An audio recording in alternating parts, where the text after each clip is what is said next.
اللهم صل على سيدنا مولانا محمد وعلى آل سيدنا مولانا محمد وبارك وسلم. الحمد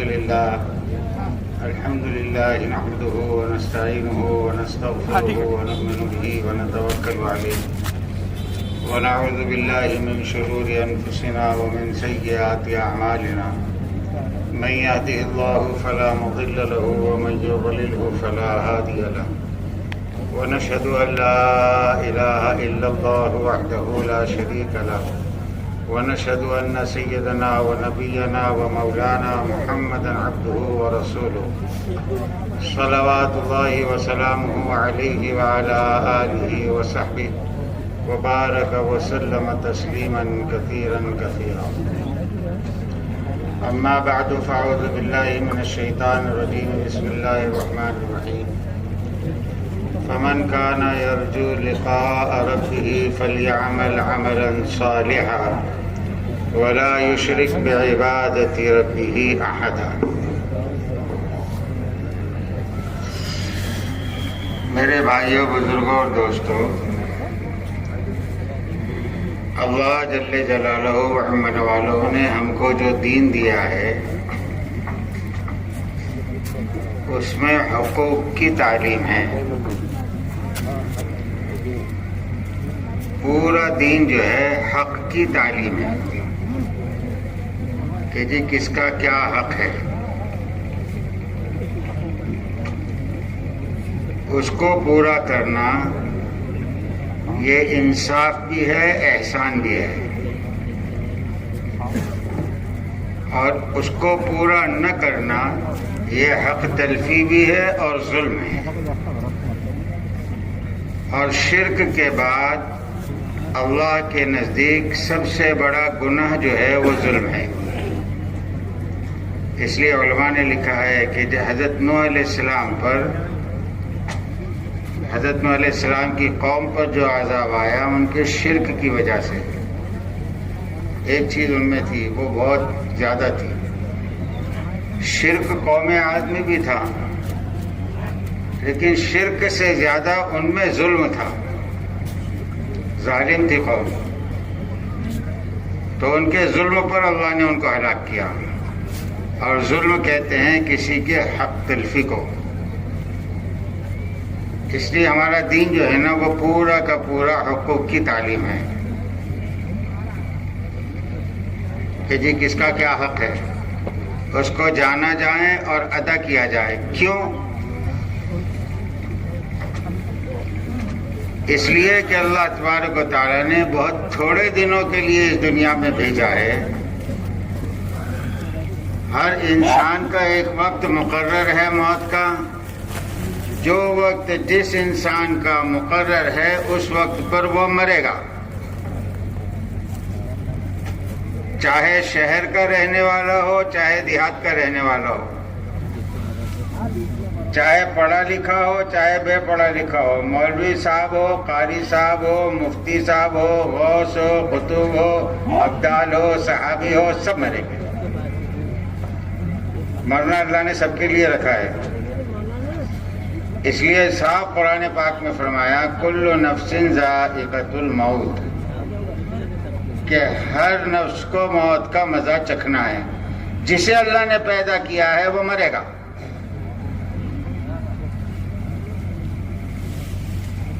اب کون کب مرے گا یہ اللہ کے علم میں ہے، اللہ کے علاوہ کوئی نہیں جانتا.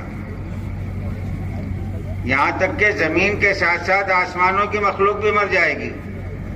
حدیث پاک میں آتا ہے کہ جب قیامت کے دن حضرت اسرائیل علیہ السلام پورے زمین والوں کی روح قبض کر دیں گے، پھر پورے آسمان والوں کی روح قبض کر دیں گے، تو اللہ کے سامنے حاضر ہوں گے. اللہ پوچھے گا اسرائیل کون بچا؟ تو کہیں گے اللہ آپ ہے، میں ہوں، یہ جبرائیل ہے، میکائیل ہے، اور یہ آپ کے عرش کے اٹھانے والے 8 فرشتے ہیں. اللہ فرمائیں گے ان 8 فرشتوں کی روح قبض کر لے. تو 8 فرشتوں کی روح قبض کر دیں گے، مر گئے. کون بچا؟ کہ اللہ آپ ہیں، میں ہوں، جبرائیل ہے. اللہ فرمائیں گے جبرائیل کی روح قبض کر. تو وہ تعجب سے پوچھیں گے اللہ جبرائیل مرے گا؟ تو اللہ کہیں گے ہاں جبرائیل بھی مرے گا، اسے بھی ہم نے پیدا کیا ہے. پھر وہ جبرائیل کی روح قبض کریں گے. اللہ پوچھیں گے کون بچا؟ کہیں اللہ آپ میں ہوں. کہیں تجھے بھی تو ہم نے پیدا کیا ہے، تو بھی تو ایک نفس ہے، مرنا تجھے بھی ہے. حدیث پاک میں آتا ہے اللہ اپنی قدرت سے حضرت اسرائیل کی روح قبض کریں گے. تو آج تک سب کی روح قبض کرتے رہے نا، تو کیا ہوتا ہے پتہ نہیں. روح قبض ہوتے وقت جب حضرت اسرائیل کی روح نکلے گی تو ان کو جو چیز محسوس ہوگی، حضور پاک صلی اللہ علیہ وسلم کا ارشاد ہے اس پر یہ چیخ ماریں گے، اتنی زور سے چیخیں گے اگر اللہ زمین کے انسانوں کو باقی رکھے تو ان کی چیخ سے سب مر جائیں، سب مر گئے. اس پر پھر اللہ پوچھیں گے لمن الملک، بتلاؤ کون باقی ہے، ملک کس کا ہے، کون ہے؟ پھر خود ہی فرمائیں گے للہ الواحد القہار، کہ جی اکیلا اللہ ہے، اس کے علاوہ کوئی نہیں. کل من علیہا فان وَيَبْقَى وَجْهُ رَبِّكَ ذُو الْجَلَالِ وَالْإِكْرَامِ. ساری مخلوق کا فنا ہونا ہے، اس لیے طے ہے کہ ہر کوئی مرے گا. اب مرنے کے بعد انسانوں کے درمیان دو ہی چیزیں ہیں، یا تو جنت ہے یا جہنم ہے، تیسری کوئی جگہ نہیں ہے. اور اصل زندگی مرنے کے بعد کی ہی ہے. جیسے اصل زندگی مرنے کے بعد کی ہے، ایسے اصل حالات بھی مرنے کے بعد کی ہیں. دنیا کی زندگی اصل نہیں ہے، ہمیشہ کی نہیں ہے. یہاں کے حالات بھی اصل نہیں ہیں، ہمیشہ کے نہیں ہیں. وہاں کی زندگی اصل ہے. کیسی؟ کہ جی اب کھڑا کر دیا گیا، کبھی موت نہیں آئے گی. موت کو ختم کر. حدیث پاک میں آتا ہے جنتیوں کو آواز دیں گے آ جاؤ جنت کے دروازوں پر، جہنمیوں کو آواز دیں گے آ جاؤ جہنم کے دروازوں پر. تو یہ خوش ہوں گے کہ ہو سکتا ہے ان کو جہنم سے نکال رہے ہیں. وہ مایوس ہوں گے، ڈریں گے کہ اللہ جنت کے دروازے پر بلا رہے کہ جنت سے نکال تو نہیں دیں گے. جب یہ دونوں دروازوں پر آ جائیں گے تو حضور پاک صلی اللہ علیہ وسلم کا ارشاد ہے مینڈھے کی شکل میں ان دونوں کے سامنے موت کو ذبح کیا جائے گا، اور پھر اعلان کیا جائے گا کہ دیکھو موت کو موت آ گئی، موت ختم ہو گئی. اب کسی کو کبھی موت نہیں آئے گی. جو جہاں ہے ہمیشہ وہیں رہے گا. اب کبھی موت نہیں. کروڑوں اربوں کھربوں برس کی زندگی گزر جائے گی، کسی کو موت نہیں آئے گی. تو اصل زندگی تو آخرت کی ہے. دنیا کی زندگی اس کے مقابلے میں کتنی؟ عام طریقے سے تو 60-70 برس کی. حضرت پاک صلی اللہ علیہ وسلم خود فرما رہے ہیں ہمارے امتی کہ جی میری امت کی عمر کتنی ہے؟ بین 70 و 60، 60 اور 70 کے درمیان. کوئی جیا 80، کوئی جیا 90، کوئی جیا 100. اگر 100 برس بھی جیا تو آخرت کے مقابلے میں کتنی ہے یہ؟ علماء فرماتے ہیں آخرت کی زندگی ساری زمین کا پانی جمع کر لو گے تو جتنا پانی جمع ہوگا یہ آخرت کی زندگی ہے. اس میں ایک انگلی ڈبو کر نکالو گے تو تمہارے پورے میں جتنا انگلی کے پورے پر جتنا پانی لگا ہے یہ دنیا کی زندگی ہے آخرت کے مقابلے میں. اصل زندگی وہاں کی ہے، وہاں کے حالات اصل ہے. اگر جنت ہے تو ہمیشہ ہمیشہ کی نعمتیں، اور اگر جہنم ہے تو ہمیشہ ہمیشہ کی مصیبتیں. نعمتیں ایسی جس کا کوئی بدل نہیں، مصیبتیں ایسی جس کا کوئی اندازہ نہیں لگا سکتا. ایسی کہ جہنم کا سانپ تو قبر کے سانپ سے کروڑوں گنا زیادہ زہریلا ہوگا. قبر کے سانپ کا حضور پاک صلی اللہ علیہ وسلم یہ حال فرما رہے ہیں کہ اگر یہ زمین پر ایک مرتبہ پھونک مار دے تو روئے زمین پر گھاس نہ ہوگی، اتنا زہر اس کی پھونک میں ہے. تو جہنم کے فرشتے کیسے ہو، جہنم کے سانپ کیسے ہوں گے؟ وہاں کے اسدے اور وہاں کے بچھو کیسے ہوں گے؟ فرمانے جن گرزوں سے، جن ہتھوڑوں سے جہنمیوں کو فرشتے ماریں گے وہ اتنے وزنی اور اتنے بڑے ہیں، پوری روئے زمین کے انسان مل کر ان کو اٹھانا چاہے تو نہیں اٹھا سکتے۔ اگر وہ ہتھوڑے کسی پہاڑ پر رکھ دیں تو جیسے تمہارے پاس آٹا پس جاتا ہے ایسے وہ پہاڑ اس کے وزن سے پس جائیں۔ ان ہتھوڑوں سے ماریں گے فرشتے، اور گونگے بھی ہیں، اندھے بھی ہیں۔ اللہ کا صرف ایک حکم ہوگا ان کو مارو، تو پھر اس کے بعد ان کی کیفیت یہ ہے لا یعصون اللہ ما امرهم ویفعلون ما یؤمرون، بس اور کچھ نہیں جانتے ہو کہ جی اللہ کے نافرمانی نہیں ہے، بس اللہ نے حکم دے دیا اب یہ کرتے رہنا ہے۔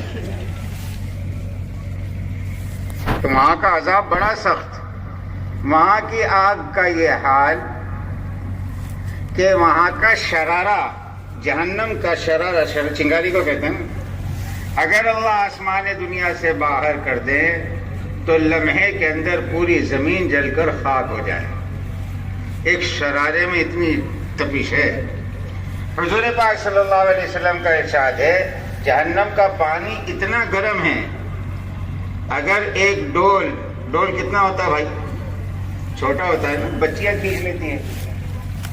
فرماتے جہنم کے پانی کا ایک ڈول اگر اللہ مشرق میں اتار دے تو اس میں اتنی تپش اور اتنی گرمی ہے کہ مغرب کی تمام چیزیں ابل جائیں۔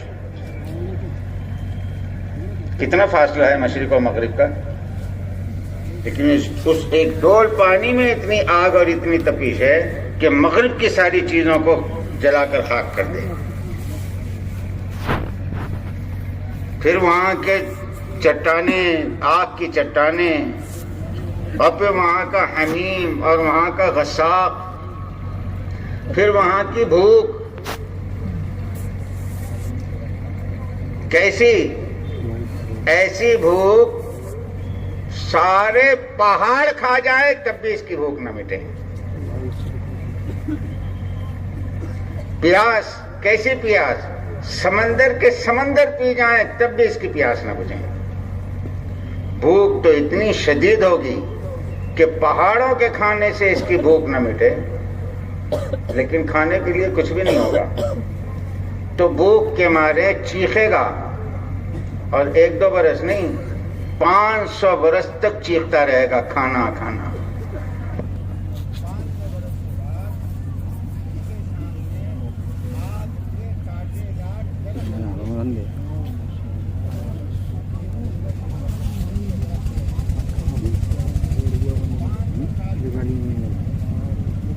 اس کے بعد کانٹے دار، اور وہ بھی کانٹے دار کس کے کانٹے؟ آگ کے کانٹے، آگ کا درخت وہ پیش کیا جائے گا۔ تو جب آدمی کو بھوک لگی ہوئی رہتی ہے، ابھی تو ایک بالش کا بھی نہیں ہے پیٹ، جہنمی کا پیٹ کتنا ہوگا؟ پھر اس کی بھوک کا اندازہ لگاؤ۔ آپ کے پیٹ کے مقابلے میں آپ کا داڑھ کتنا ہے؟ بولو نا بھائی، پیٹ کے مقابلے میں داڑھ کتنا ہے؟ پیٹ اتنا بڑا اور داڑھ اتنا سا۔ جب داڑھ اور پیٹ میں اس زمانے میں ہمارا یہ فرق ہے، حدیث پاک میں آتا ہے کہ ایک ایک جہنمی کو اللہ اتنا بڑا جسم دیں گے کہ اس کا ایک داڑھ احد پہاڑ کے برابر ہوگا۔ تو جس کا داڑھ احد پہاڑ کے برابر ہو اس کا جسم کتنا بڑا ہوگا؟ پھر اس کا پیٹ کتنا بڑا، پھر اس میں جو بھوک، تو وہ بھوک کی شدت برداشت نہیں کر سکے گا، آگ کے درخت کھا جائے گا۔ تو وہ تو کانٹے دار درخت ہے نا، وہ اٹک جائیں گے حلق میں، سینے میں، پیٹ میں اٹک۔ تو دنیا میں نظام تھا کہ جی کوئی چیز اٹک جائے تو بھائی پانی لاؤ، حلق میں اٹک گیا، پانی مانگے گا۔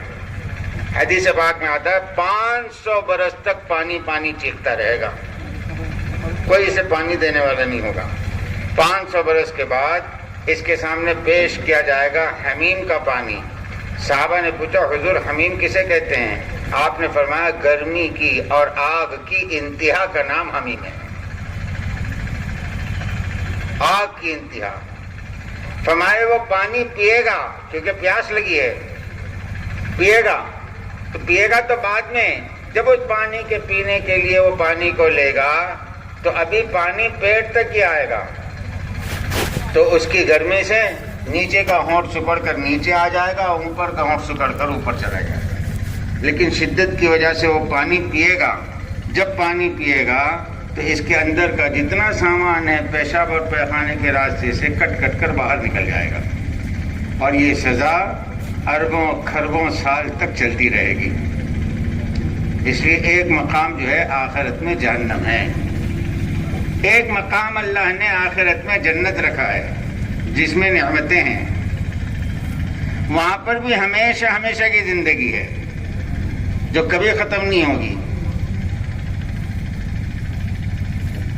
صدیاں نہیں, کروڑوں اربوں سال بیت جائیں گے, جنت کی زندگی ختم نہیں ہوگی. زندگی ختم نہیں ہوگی اور زندگی کے ساتھ جوانی ختم نہیں ہوگی, جوانی کے ساتھ خوبصورتی ختم نہیں ہوگی, خوبصورتی کے ساتھ قوت ختم نہیں ہوگی. کہ جی وقت کے ساتھ ساتھ جوانی ختم ہو جاتی ہے نا. حدیث پاک میں آتا ہے میلاد عیسیٰ, جنتیوں کی عمر حضرت عیسیٰ کی ہوگی 33 برس, سارے جنتی ایک عمر کے. اب کروڑوں سال گزر جائیں گے, یہ 34.5 کے نہیں ہوں گے, 34 کے نہیں ہوں گے, کتنے کے رہیں گے؟ 33 کے. کہ جی ان پر کوئی زیادتی نہیں ہوگی. اور خوبصورت, کیسے خوبصورت کہ 14ویں رات کا چاند ان کے سامنے فیل ہو جائیں. جنتیوں کو حضور پاک صلی اللہ علیہ وسلم کا ارشاد ہے, کالا, ایک دم کالے قسم کا آدمی اگر اللہ کے دین پر مر گیا, اللہ اس کو جنت میں وہ خوبصورتی دیں گے 500 سال کی مسافت کی دوری پر ہوگا اور اس کے چہرے کا نور چمک رہا ہوگا. کتنے سال کی؟ 500 سال کی مسافت کی دوری پر ہوگا اور اس کے چہرے کا نور چمکے گا. حسن یوسف جس کو کہتے ہیں, حضرت یوسف والا حسن دیں گے اللہ, حسین. حضرت آدم والا قد دیں گے 60 فٹ حضرت آدم والا قد دیں گے 60 ہاتھ لمبا, یعنی 90 فٹ لمبا.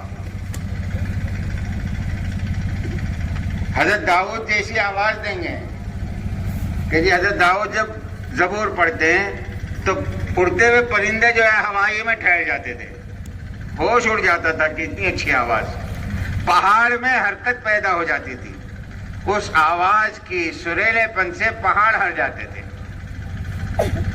اللہ ہر جنتی کو ایسی آواز دیں گے. اور سب سے بڑے اخلاق اللہ نے جناب رسول اللہ صلی اللہ علیہ وسلم کو دیے ہیں. اللہ ہر جنتی کو حضور والے اخلاق دیں گے, ہمیشہ کی زندگی, ہمیشہ کی خوبصورتی.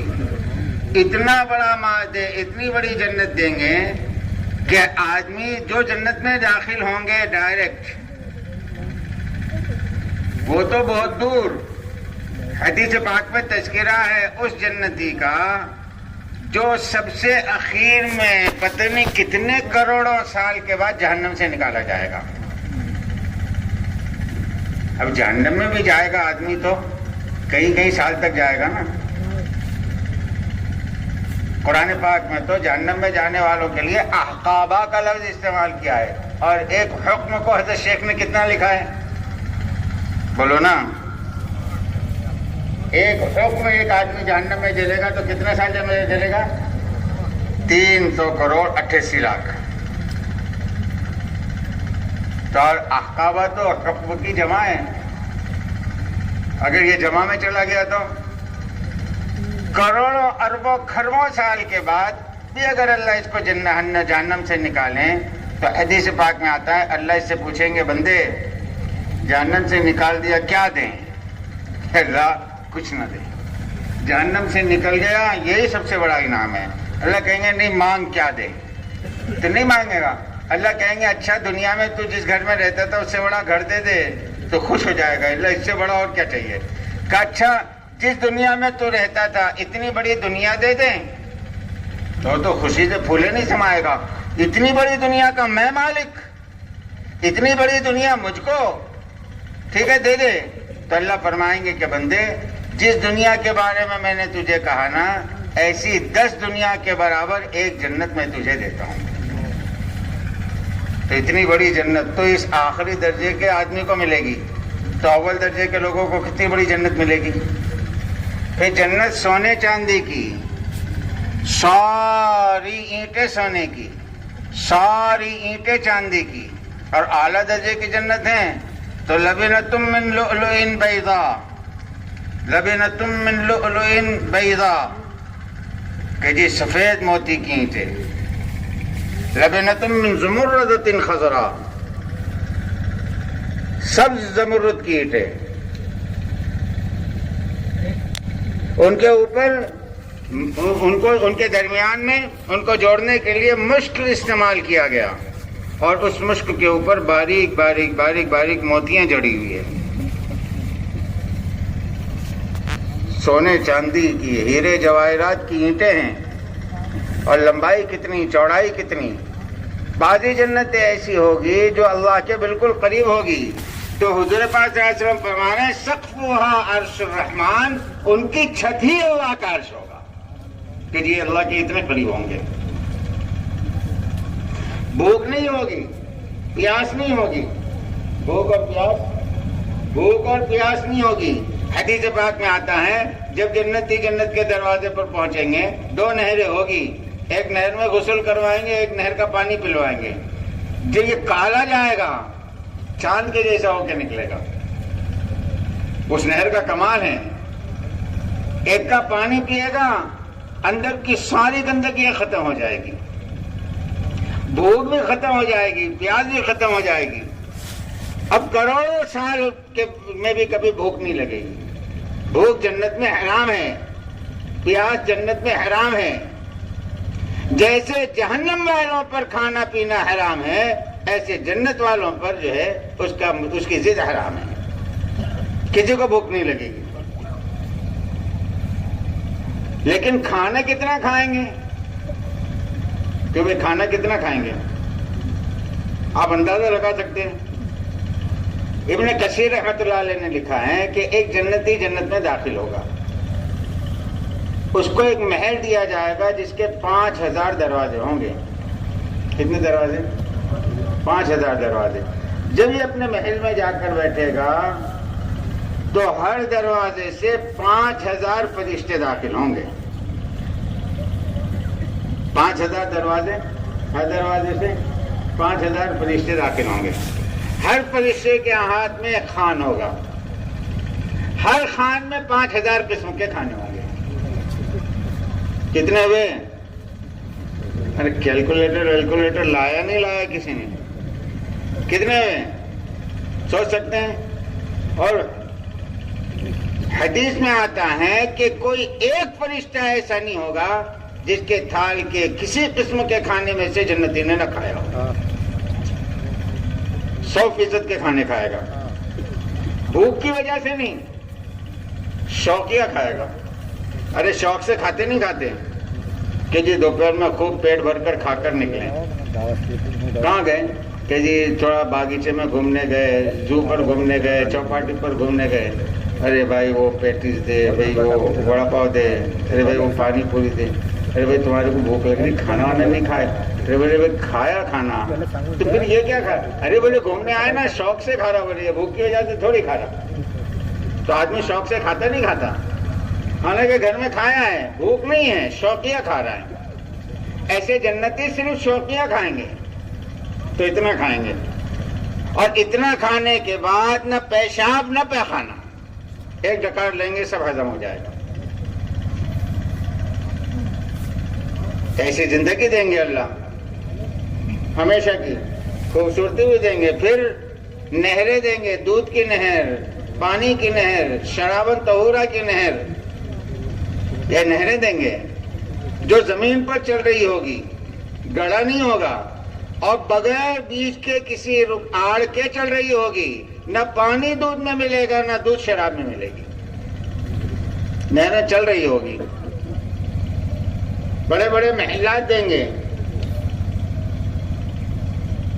مشک کی تو چٹانیں ہوگی، بڑے بڑے پہاڑ ہوں گے، جنت کی گھاس زعفران کی ہوگی، جنت کی گھاس زعفران کی ہوگی۔ پھر اللہ اس کو لباس دیں گے، وہ لباس کیسا؟ حضور پاک صلی اللہ علیہ وسلم کا ارشاد ہے، اگر کوئی جنتی اپنے لباس میں سے آستین کو نکال دے، سب سے چھوٹا ٹکڑا ہوتا ہے نا جسم کا، وہ بھائی پیرن ہے تو پیرن کا ایک حصہ یہ ایک حصہ یہ، اور دو ہاتھ ہوتے ہیں تو چھوٹا کون سا ہوتا ہے؟ آستین، سب سے چھوٹا۔ حضور فرما رہے ہیں اپنا آستین اگر آسمان دنیا سے باہر پھینک دے، ساری زمین کے خزانے بیچ کر بھی وہ آستین کی قیمت ادا نہیں ہو سکتی۔ اور جیسے وہ آسمان دنیا سے باہر آئے گا، تمہارے سورج کی روشنی پھیکی پڑ جائے گی، اس میں اتنا نور ہے، اور اس کے آسمان دنیا سے اترتے ہی سارا عالم معطر ہو جائے گا۔ اس ایک کپڑے میں اتنی خوشبو ہے۔ ایسے ڈریس کتنے دیں گے اللہ؟ کہ بھائی گنتی ہوگی؟ کتنی نہیں، جتنے چاہیں اتنے دیں گے۔ درختوں سے جوڑے نکلیں گے، اس کے ارادے پر جوڑے آئیں گے۔ ہاں، پھر اللہ زندگی گزارنے کے لیے جیسے کھانے پینے دیں گے، بڑے بڑے محلات دیں گے، ایسے خوبصورت بیویاں دیں گے۔ وہ بیویاں کہ خود اللہ 20 جگہ قرآن پاک میں جن کی تعریف بیان کر رہا ہے کہ وہ پاکیزہ ہوگی، ازواج مطہرہ، پاک، اور ہمیشہ پاک رہے گی، کبھی ناپاک نہیں ہوگی۔ وہ پاک بیویاں ہیں اور ہمیشہ پاک رہے گی، کبھی ناپاک نہیں، پیشاب سے، پیخانے سے، ناک کے چپڑے سے، آنکھ کے چپڑے سے، کان کے میل سے، سب سے پاک۔ نہ اس کی آنکھ سے کوئی چیز نکلے گی، نہ ناک سے، نہ کان سے، اور پیشاب پیخانے سے پاک، پاک بیویاں۔ عرباً ابکارا، اور کیسی؟ کنواری بیویاں کہ ان کی بکارت جو ہے، ان کا کنوارپن کروڑوں اربوں سال بیت جائیں گے تب بھی ان کا کنوارپن ختم نہیں ہوگا۔ تو آپ سوچو گے یار یہ بیویاں ملے گی، کنوارپن ختم نہیں ہوگا، تو ہم کیا خالی ان کو دیکھتے رہیں گے؟ نہیں، لوگ اس سے لذت حاصل کریں گے۔ حدیث پاک میں آتا ہے کہ جب جنتی پہلی مرتبہ اپنی بیوی سے ملے گا، تو بے شمار بیوی ہیں، پہلی مرتبہ جب اپنی بیوی سے ملے گا 40 سال تک اس کے ساتھ مشغول رہے گا۔ کتنے سال؟ 40 سال۔ جب یہ 40 سال کے بعد اپنی بیوی سے دور ہوگا تو وہ پہلے کی طرح باقی رہے گا۔ جب یہ دوسری طرف رخ کرے گا تو وہاں دیکھے گا حور، اس سے پوچھے گا تو کون؟ تو قرآن پاک کی جتنی آیتیں ہیں، ابھی دیکھو بھائی گنوا تو سکتا ہوں سب آیتوں کے ساتھ، لیکن مسئلہ یہ ہے کہ اسی میں بات ختم ہو جائے گی۔ دوسری آیت، وہ اب ایک آیت پیش کرے گی کہ میں ہوں ازواج مطہرہ، جیسے اللہ نے کہا، تو وہ اس کے ساتھ 40 سال تک مشغول رہے گا۔ جب اس سے فارغ ہو کر ہٹے گا تو ایک اور خوبصورت بیوی نظر آئے گی، اس کو پوچھے گا آپ کون؟ تو کہے گی عرباً ابکارا۔ اس سے 40 سال کے بعد ہٹے گا تو پھر کہ ہم کون ہیں؟ تو کہے گی اللہ نے قرآن پاک میں کہا نا کہ موتیوں کے جیسی بیویاں دیں گے، تو میں موتیوں کے جیسی ہوں۔ یہاں تک کہ سینکڑوں ہزاروں سال گزر جائیں گے، یہ بیویوں کے ساتھ جو ہے مشغول ہی رہے گا، اور کوئی بیوی اس کی جو ہے کنوارے پن کو زائل نہیں کرے گی، ہمیشہ کنواری رہے گی۔ کتنی خوبصورت بیویاں، اتنی خوبصورت بیویاں کہ اگر وہ تھوک دے زمین پر، اگر وہ زمین پر تھوک دیں تو سارے سمندر کا پانی شہد سے زیادہ میٹھا ہو جائے۔ اگر وہ اپنی انگلی نکال دے نا باہر، روایت میں آتا ہے اگر جنت کی عورت اپنی انگلی باہر کر دے آسمان دنیا سے تو تمہارا چاند اور سورج اس کے سامنے ایسے پھیکے پڑ جائیں جیسے سورج کے نکلنے پر ستارے پھیکے پڑتے ہیں۔ اس کی انگلی میں اتنا نور ہے اس کی تھوک میں اتنی خوشبو ہے اور اتنا میٹھا پن ہے اور خوبصورت اتنی کہ جب تم اس کے سامنے کھڑے رہو گے تو اس کے سینے میں پیچھے کے باغات آپ کو نظر آئیں گے. ایسی بیویاں اللہ دیں گے کم سے کم آخری درجے میں 72 بیویاں. کتنی؟ 72.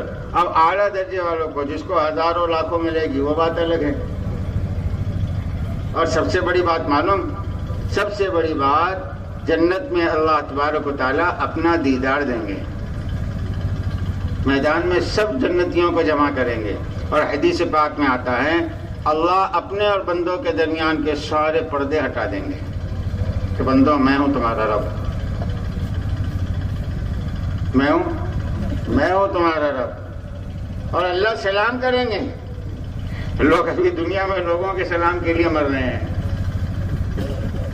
کہ جی لوگ مجھے سلام کریں. مجھے حدیث پاک میں آتا ہے جب پردے ہٹ جائیں گے تو اللہ کہیں گے السلام علیکم یا عباد. تو بندے کہیں گے اللہم انت السلام و منک السلام.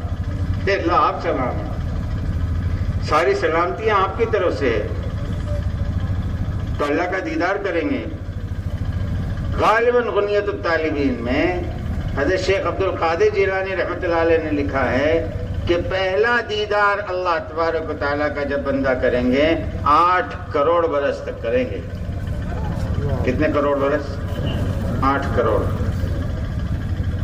کیسے اللہ کے چہرے کو دیکھنے سے کوئی چیز کا دل بھرے گا؟ کیوں بھائی بھرتا؟ یہاں کی عورت کے چہرے تبدیل ہو جاتے. جوانی میں کچھ رہتی، بڑھاپے میں کچھ رہتی، تب بھی دیکھنے سے دل بھرتا کیا؟ ارے بابا بڈھا ہو گیا، کہاں بھاگ رہا؟ تو بولے گھر کو بھاگ رہا. ارے کہاں کو بھاگا؟ بڑی بھی یاد آ رہی. ارے بڑی بھی ابھی دیکھنے کے لائق بھی نہیں رہی تو بھی یاد آ رہی، بھاگ رہا بڑی بھی. اللہ کو چھوڑ سکتا ہے آدمی؟ اللہ پردے گرائیں گے، وہاں سے ہورے چلائے گی کہ اللہ ہمارا کیا، یہ تو جب تک آپ کو دیکھتے رہیں گے آنے والے نہیں، تو ہم تو گئے.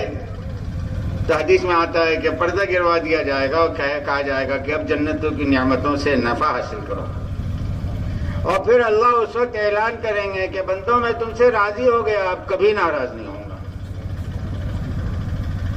اس لیے میرے بھائیوں آخرت کی زندگی اصل ہے اور یہ 2 ہی مقام ہیں، یا تو جنت ہے یا جہنم ہے.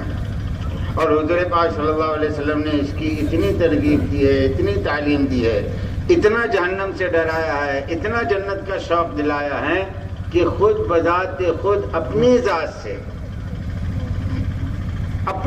سے کہ آپ کا جہنم سے کیا لینا دینا، آپ کے لیے تو جنت بنائی گئی ہے. اس کے باوجود امت کی تعلیم کے لیے صبح شام 3 مرتبہ کہہ رہے ہیں اللہم، 7 مرتبہ کہہ رہے ہیں اللہم اجرنی من النار، اللہم اجرنی من النار. اے اللہ بچا لے جہنم سے، اے اللہ بچا لے جہنم سے. صبح شام 3 مرتبہ کہہ رہے ہیں اللہم انی اسألک الجنہ واعوذ بک من النار. اے اللہ جنت کا سوال کرتا ہوں، داخل کر دے جنت میں، اور تیری پناہ لیتا ہوں جہنم کے، بچا لے مجھ کو جہنم سے. کیونکہ اصل ہے نا وہاں کا ناکام سب سے بڑا ناکام اور وہاں کا کامیاب سب سے بڑا کامیاب. جسے اللہ قیامت کے دن جہنم سے بچا لیں فمن زحزح عن النار وادخل الجنۃ فقد فاز. جسے جہنم سے بچا کر جنت میں داخل کر دیا وہ کامیاب. اب جنت اور جہنم کے فیصلے ہے کس پر؟ حقوق کی تعلیم پر. اچھی طرح ذہن میں رکھ لیں کہ جہنم حق تلفی پر ہے اور جنت حقوق کی ادائیگی پر ہے. اس لیے ہمارا دین جو ہے نا وہ پورا حقوق کی تعلیم کا ہے. حق ہے اس میں اور کچھ بھی نہیں. یہ حق ہے اور اس میں حقوق کی تعلیم ہے. اس لیے پوری دنیا میں حقوق کی تعلیم کہیں نہیں ہے. حق ہو تو حقوق کی تعلیم ہوگی نا، کہیں نہیں ہے حقوق کی تعلیم. چیزوں کی تعلیم ملے گی، لکڑوں کی، پتھروں کی، لوہے کی، کانچ کے ٹکڑوں کی، اناج کی، کپڑوں کی، یہاں تک کہ چاند کی مٹی کی بھی کیفیت ملے گی، ساری چیزیں ملے گی، لیکن حقوق کی تعلیم نہیں ملے گی. کوئی حقوق کی تعلیم دینے والا نہیں. حقوق کی تعلیم انبیاء علیہ السلام لے کر آتے ہیں. اب کس کا حق ہے؟ تو حضور پاک صلی اللہ علیہ وسلم تو حقوق کو ایک جملے کے اندر بتلا گئے کہ اتنی لمبی تعلیم ہے ہماری حقوق کی. الایمان 70، ایمان جو ہے وہ 70 سے اوپر شعبے ہے ایمان کے. الایمان بضع و70 شعبہ. اعلیٰ قالوا لا الہ الا اللہ وادناها اماطۃ الاذى عن الطریق. اس کے بیچ میں جتنے ہیں سب کے حق ہیں. 70 سے اوپر شاخیں ہیں ایمان کی. پہلی شاخ لا الہ الا اللہ. اس لیے حقوق سب کے ہیں. سب سے پہلا حق ہر انسان پر کس کا ہے؟ تو سب سے پہلا حق ہر انسان پر اللہ کا ہے. پہلا حق. جس نے اللہ کا حق ادا کر دیا وہ کامیاب ہو گیا، اور جس نے اللہ کا حق ادا نہیں کیا وہ اللہ کا دشمن ہے. اور اللہ سے دشمنی لے کر کوئی جیت نہیں سکتا. اب اللہ کا حق کیا ہے؟ تو دیکھو اللہ اپنا حق خود قرآن پاک میں بتلا رہے ہیں. سب سے پہلا حق اللہ کا یہ ہے قل هو اللہ احد، کہ اللہ کو ایک مانے. کتنا مانے؟ اللہ کو ماننا ہی حق نہیں ہے، اللہ کو ایک ماننا حق ہے. ورنہ اللہ کو کون نہیں مانتا؟ کہ بھائی اللہ کو نہیں مانتے لوگ، سب مانتے ہیں، ایک نہیں مانتے. کمال حق جو ہے وہ ایک ماننا ہے. اللہ ہے اور کتنے ہیں؟ ایک. کہہ رہے ہیں هو اللہ احد الہکم الہ واحد. میرا اور تمہارا اللہ کتنا ہے؟ ایک ہے، دو نہیں. اور اللہ کہہ رہے ہیں اگر دو اللہ ہوتے تو زمین اور آسمان میں فساد ہوتا نہیں ہوتا. ایک اللہ ہے جس کا نتیجہ کیا ہے؟ ان جعل اللہ علیکم اللیل سرمدا الی یوم القیامہ من الہ غیر اللہ یأتیکم بضیاء.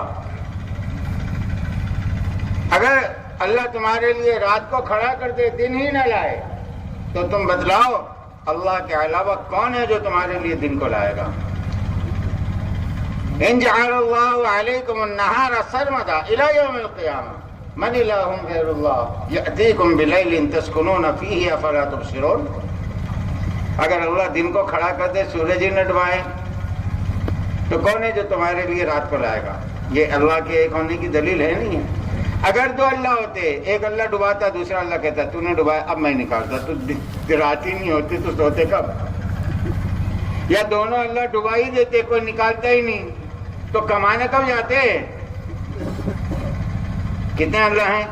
سب سے پہلا حق ہے اللہ کا کہ اللہ کو ایک مانا جائے. تمام نبیوں کی سب سے پہلی دعوت اللہ ایک ہے. اللہ کتنے ہیں؟ ایک ہے. یہ ہر نبی کی سب سے پہلی دعوت ہے.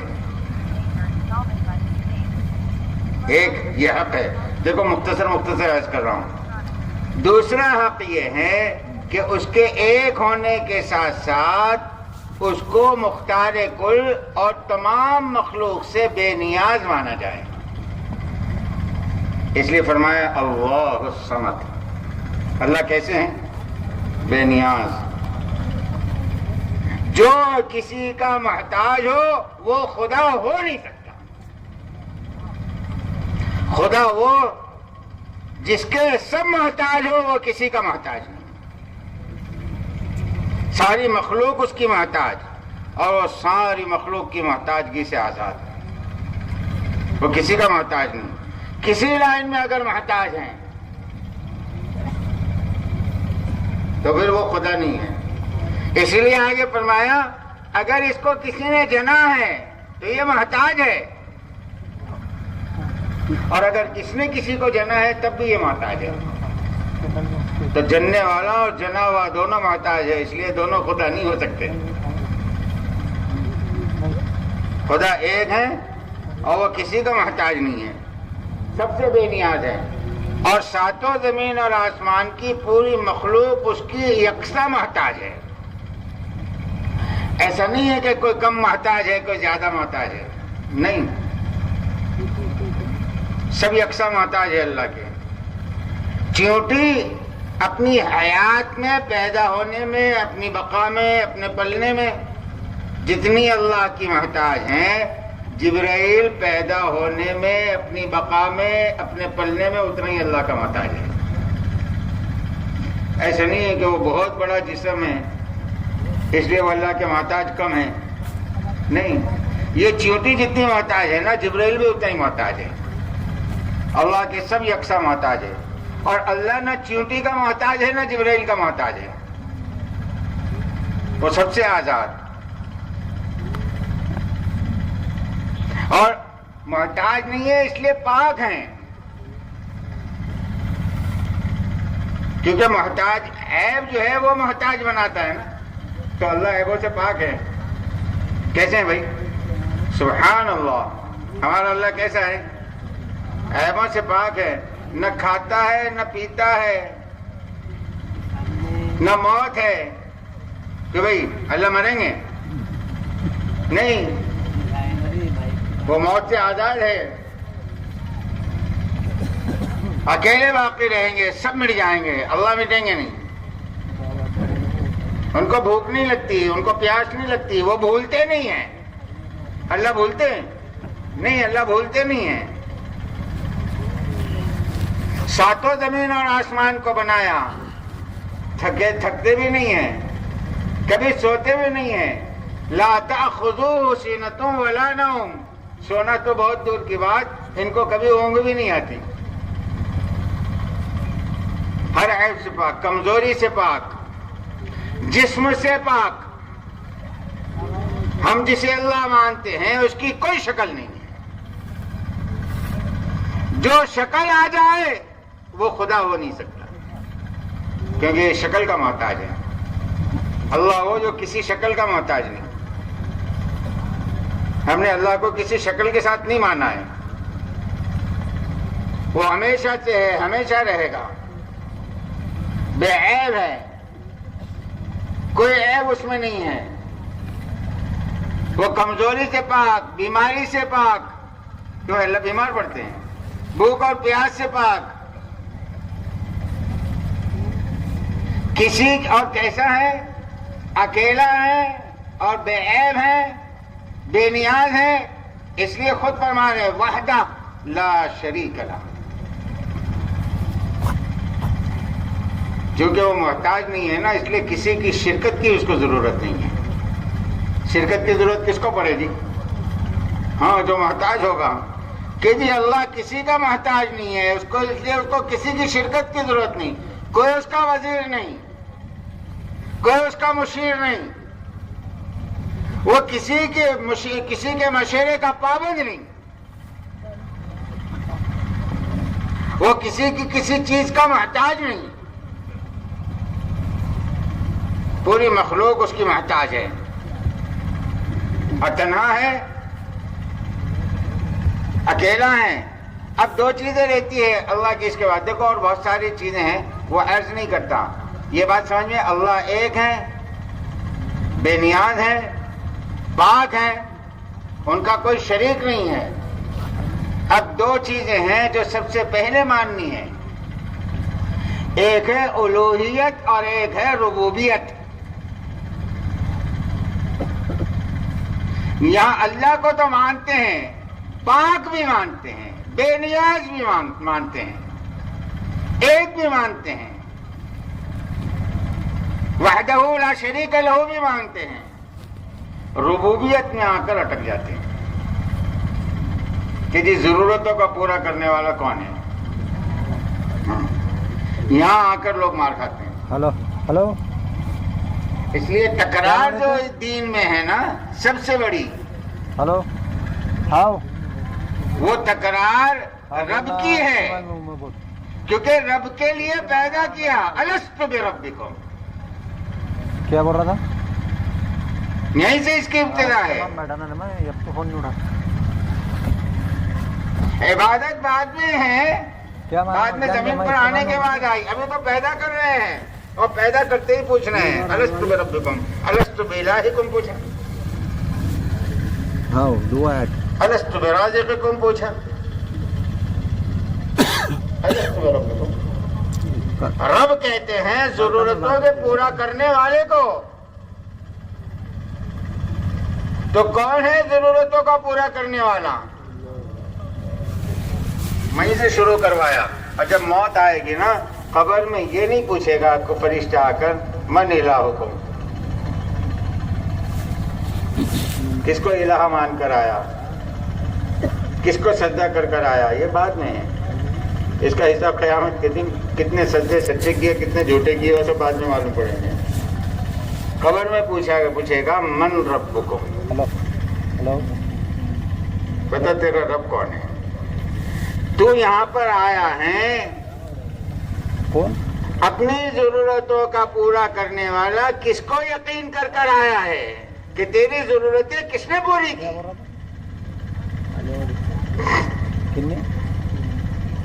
اسی لیے اس کی تکرار رکھی ہے. ہاتھ باندھتے ہی کہہ رہے ہیں الحمدللہ رب العالمین, کہ جی تعریف کرو کس کی؟ اس اللہ کی جو تمام جہانوں کی, تمام مخلوق کی تمام ضرورتوں کا پورا کرنے والا, جس کو تم اور ہم کو نہیں جانتے. کتنے عالم ہیں اللہ جانتے ہیں, ان عالموں میں کتنی مخلوق ہے اللہ جانتے ہیں, اور ان مخلوق کی کتنی ضرورتیں ہیں اللہ جانتے ہیں. اور سب کو کون پورا کرتے ہیں؟ اللہ پورا کرتے ہیں. اللہ کے علاوہ کوئی پورا نہیں کر سکتا. اس لیے 5 مرتبہ دن میں نماز رکھی ہے. خالی فرض رکعتیں 20 رکھی ہے. کتنی رکعتیں رکھی ہیں؟ 20. اور ہر رکعت میں رب کی تکرار کتنی ہے؟ ہاتھ باندھ الحمدللہ رب العالمین, رکوع میں جا سبحان ربی العظیم, سجدے میں جا سبحان ربی الاعلیٰ. ایک رکعت میں کتنی تکرار ہوئی؟ چلو 7 ہی پکڑ لو, 7 ہی پکڑ لو اگر ایک رکعت میں, بلکہ 7 نہیں کتنی ہوئی؟ زیادہ ہوئی نا, 10 ہوئی. ایک رکعت میں 10 تو 20 رکعت میں کتنی ہوئی؟ بولو نا بھائی. 200 مرتبہ. اگر صرف فرض پوچھو, ہاں سنت و نفل کو نہیں بول رہا ہوں, خالی فرض, تو 200 مرتبہ اس کی زبان سے کہلوا رہے ہیں کہ بندے اپنی زبان سے کہہ رب اللہ ہے.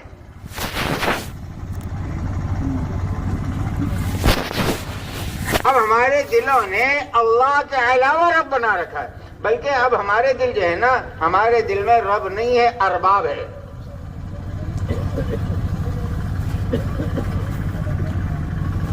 ہمارا دل تو رب سے کب کا خالی ہو چکا ہے, ارباب سے بھرا ہوا ہے. کہ جی مال سے پلنے کا یقین, مال والوں سے پلنے کا یقین, عہدوں سے پلنے کا یقین, عہدے والوں سے پلنے کا یقین, ڈگری سے پلنے کا یقین, ڈگری والوں سے پلنے کا یقین, ہتھیاروں سے حفاظت پلنے کا یقین, ہتھیار والوں سے حفاظت کی اور پلنے کا یقین. اپنی ضرورت ہے تو سب دوسروں سے, دواؤں سے ضرورت ہے کہ پورا ہونے کا یقین, اناج سے ضرورت ہے کہ پورا ہونے کا یقین, پانی سے پیاس کے پورا ہونے کا یقین. ہم سنت ادا کرتے ہیں, سنت پر غور نہیں کرتے. اس کے یہ معنی نہیں کہ یہ رب الہ ہے تو آپ سب چھوڑ دو. رب سب چھوڑنے کے لیے نہیں ہے. سب چھوڑ دو گے تو رب بھی چھوڑ جائے گا. اچھی طرح سمجھ لو, اللہ نے دنیا کو دار الاسباب بنایا ہے اور ربوبیت ان اسباب کے ساتھ جڑی ہوئی ہے. جب سب چھوڑ دو گے تو رب کس کو مانو گے؟ کیوں مولانا؟ جب سب چھوڑ دو گے تو رب کس کو مانو گے؟ کہ جی سب ہیں اور ان کو رب نہ مان کر اللہ کو رب ماننا، یہ رب ماننا ہے کہ یہ رب نہیں ہے، اللہ رب ہے۔ اس لیے اسباب رکھے ہیں، اور اسباب کا صحیح استعمال بھی حکم ہے کہ ہم نے اس دنیا کو دارالاسباب بنایا ہے۔ جو چیز جس کے لیے ہم نے بنائی ہے اس کے لیے وہ چیز استعمال کرو۔ کیوں؟ کہ جی اسی استعمال کے راستے سے ہم تمہاری آزمائش کر رہے ہیں کہ تم نے وہ چیز آزما تو لی، اب تمہارے دل پر اللہ کی نگاہ ہے کہ اس چیز کے آزمانے کے بعد اس کا اثر جو آیا ہے اس کی نسبت تم نے اللہ کی طرف کی یا اس کی طرف کی۔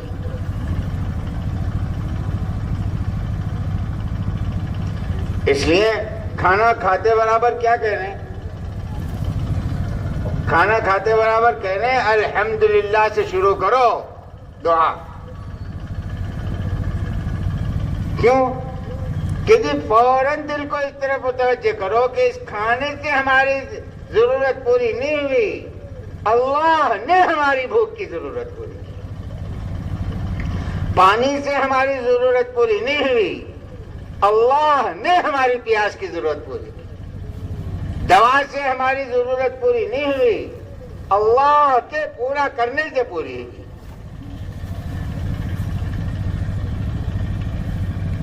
یہ تو اس وقت سمجھ میں آئے گا نا، درمیان میں ایک بات اور عرض کروں، یہ تو ہوا اس وقت سمجھ میں آئے گا نا، ہونے سے پہلے کی جو چیز تھی وہ کہاں سے آئی؟ بھئی بیماری کہاں سے آنے کا یقین ہے؟ بھوک کے کہاں سے آنے کا یقین ہے؟ پیاس کے کہاں سے آنے کا یقین ہے؟ غم کے کہاں سے آنے کا یقین ہے؟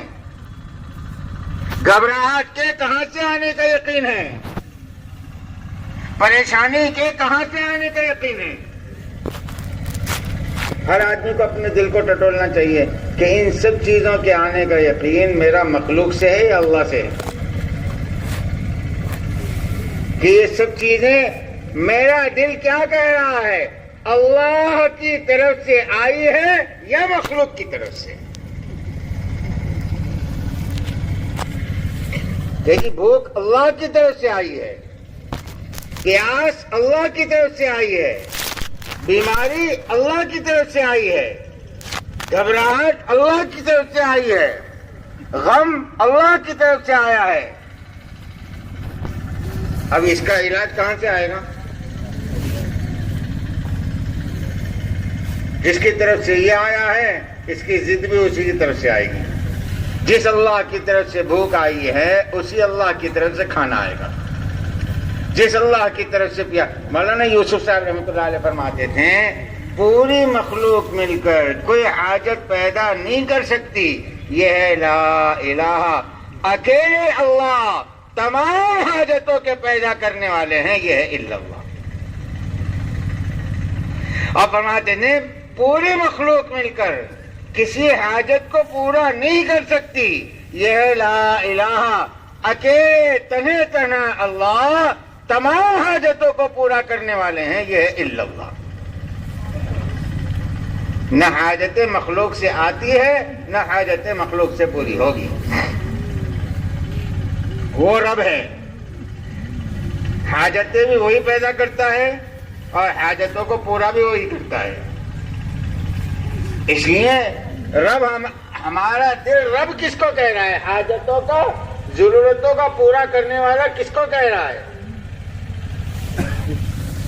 پھر بول بدل جائیں گے، عمل بدل جائے گا، سوچ بدل جائے گی، نیتیں بدل جائے گی جب یہ رخ صحیح ہو جائے گا۔ ابھی تو مخلوق کی طرف کا رخ ہے نا، اس لیے دن میں 2 مرتبہ تسبیح بھاری ہے اور 2000 مرتبہ کسی مخلوق کی تعریف آسان ہے۔ اور تسبیح 200 مرتبہ ہے نا، بھاری ہے نہیں بھاری ہے؟ کسی ترغیب دے رہے ہیں کتنے اہتمام کے ساتھ 2 مرتبہ تسبیح پڑھنے والے، اور کروڑوں کی تعداد ہے اہتمام کے ساتھ صبح 8 بجے سے لے کر شام کو 8 بجے تک یا 5 بجے تک 8 گھنٹے تک چیزوں کو بولتے رہتے ہیں. کتنی مرتبہ بولتے ہوں گے؟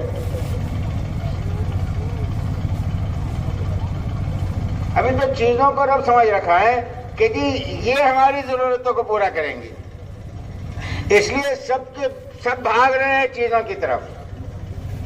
اس لیے اللہ کا حق ہے کہ اللہ کو رب مانا جائے. کیا مانا جائے بھائی؟ بولو نا. ہاں، اللہ کو رب مانا. اللہ کے علاوہ کوئی رب نہیں ہے. میری ضرورتیں کس سے متعلق ہیں؟ کہ جی اللہ سے متعلق ہے. اللہ کے علاوہ کسی سے متعلق نہیں. پھر اللہ کا سب سے بڑا حق یہ ہے کہ اس کی عبادت کی جائے، کیونکہ وہ الہ ہے. وہ کیا ہے؟ الہ ہے. اب اس میں دو باتیں ہیں. اللہ کی عبادت کی جائے، تنہا اس کی عبادت کی جائے، اس کے علاوہ کسی کی عبادت نہ کی جائے. وہ اپنی عبادت پہ یکتا. اللہ اپنی اچھی طرح ذہن میں رکھ لیں، اللہ اپنی تمام صفات میں یکتا ہے اور لامحدود ہے. اللہ کی کسی صفت میں حد نہیں ہے. اس کے خزانے لامحدود، اس کا سننا لامحدود، اس کا علم لامحدود، اس کی تمام چیزیں لامحدود ہیں. لامحدود مانو گے تب تو پاک مانو گے. اگر آپ نے حد بندی کر دی تو پھر اللہ پاک نہیں رہے، کیونکہ حد بندی کے بعد اب کمی آ گئی، عیب آ گیا نا. کمی آ جانا عیب ہے، اور جس میں عیب آ جائے وہ خدا نہیں ہو سکتا. اور وہ تو عیب سے پاک ہیں، اس لیے کوئی چیز اس کی محدود ہے ہی نہیں. اس لیے وہ کمی سے بھی پاک، زیادتی سے بھی پاک.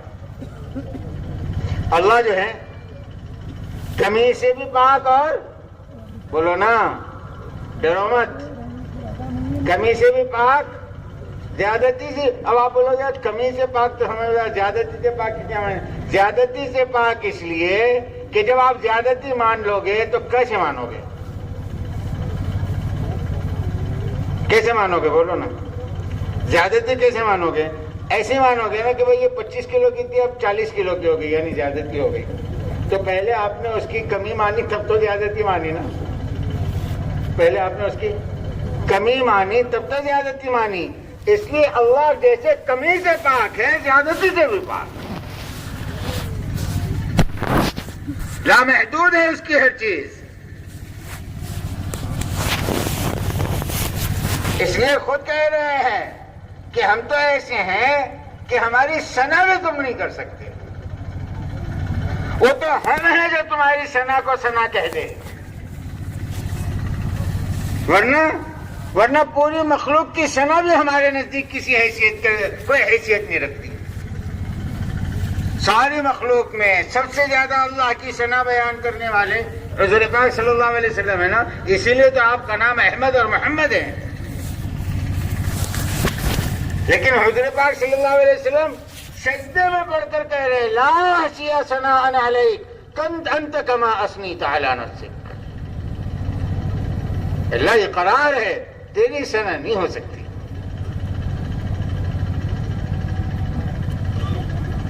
قیامت کے دن جبرائیل تمام فرشتوں کے ساتھ، حضور پاک صلی اللہ علیہ وسلم تمام انبیاء کے ساتھ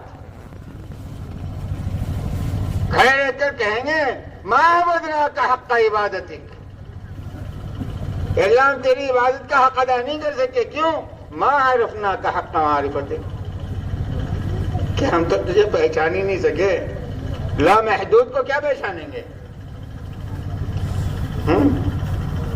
کہ وہ ذات ہے اتنی بڑی، آپ کب ہے؟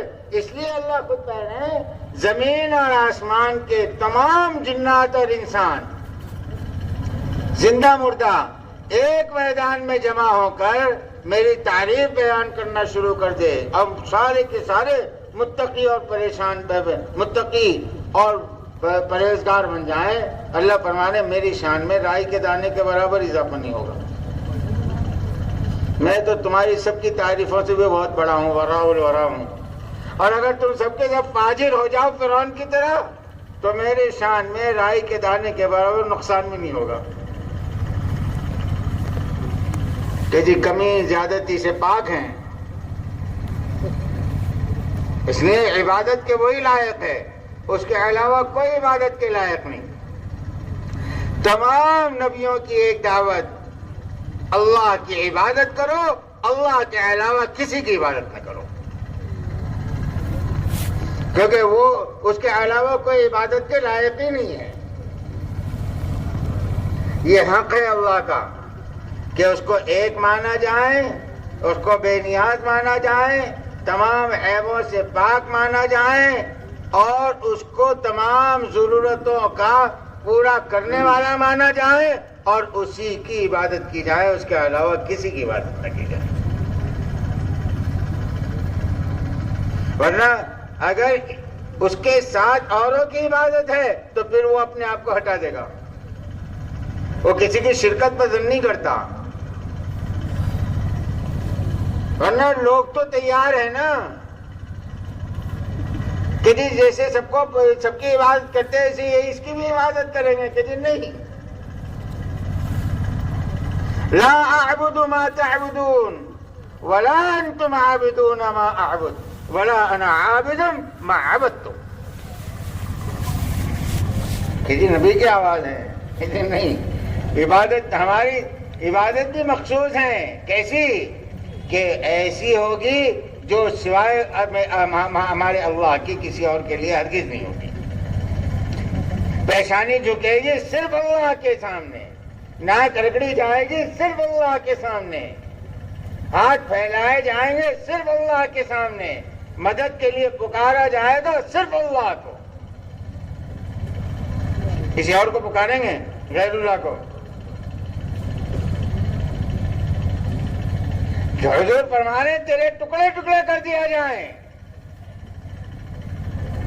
تجھے کھولتے ہوئے پانی میں پھینک دیا جائے، جلتی ہوئی آگ میں ڈال دیا جائے، اللہ کے ساتھ کسی کو شریک نہ کرنا۔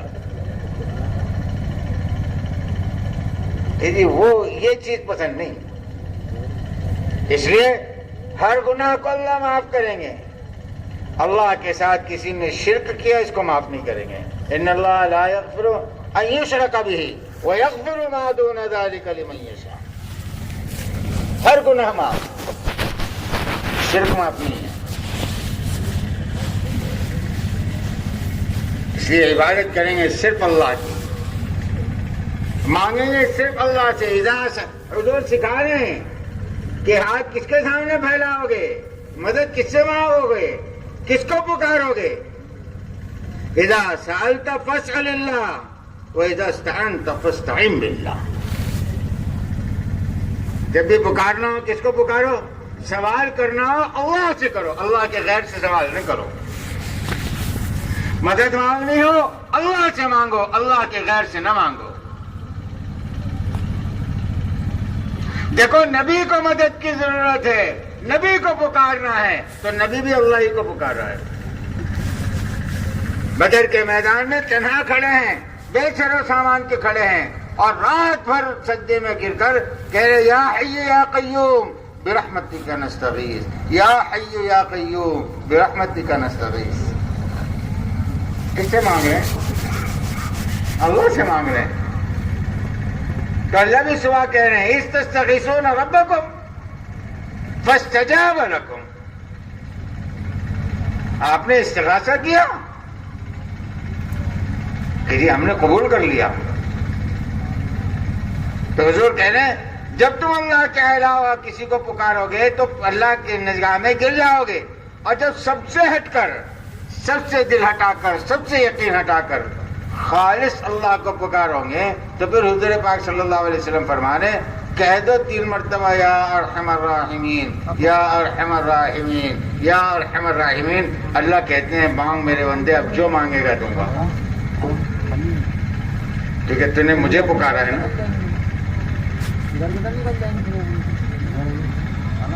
حدیث پاک میں آتا ہے جب بندہ کہتا ہے یا ربی یا ربی یا ربی، اے میری ضرورتوں کے پورا کرنے والے، جب اس کے دل میں اللہ کے علاوہ کوئی نہ ہونا، اگر اس حال میں اس نے اللہ کو ایسے پکارا ہے تو حدیث میں آتا ہے اللہ فوراً کہتے ہیں لبیک یا عبدی، حاضر ہو میرے بندے، مانگ کیا مانگتا ہے، کیونکہ تو میرا بن گیا ہے نا۔ جب میرے علاوہ تیرے دل میں کوئی نہیں ہے تو پھر میں ہوں نا تیری ضرورت کا پورا کرنے والا ہوں۔ اس لیے عبادت کس کی ہوگی؟ اللہ کی۔ صرف اللہ کی۔ اور عبادت میں سب سے بڑی عبادت جو ہے وہ نماز ہے۔ تمام احکامات عبادت ہے، لیکن شکل و صورت کے اعتبار سے، حقیقت عبادت کے اعتبار سے اگر کوئی چیز عبادت ہے تو وہ نماز ہے، کیونکہ دوسری عبادتیں حکم کی وجہ سے تو عبادت ہیں، لیکن اس میں شکل جو ہے نا عبادت کے علاوہ کی بھی ہے، عطا کی بھی ہے۔ زکوٰۃ دینے کو کہتے ہیں نا، تو دینا تو اللہ کی شان بھی ہے۔ روزہ بھوکا رہنے کو کہتے ہیں نا، تو یہ تو بھوکا پیاسا رہنا اللہ کی شان بھی ہے، لیکن نماز میں ہاتھ باندھ کر کھڑے رہنا، جھک جانا، پھر سجدے میں پڑھ کر اپنی پیشانی کو اور ناک کو رگڑنا اور پھر ہاتھ اٹھا کر بھیک مانگنا، ان میں سے کوئی ایک چیز بھی اللہ کے لیے نہیں ہے۔ اس لیے اپنی ذات سے جو چیز عبادت ہے وہ نماز ہے، اور اللہ کو تمام چیزوں میں سب سے زیادہ پسند نماز ہے۔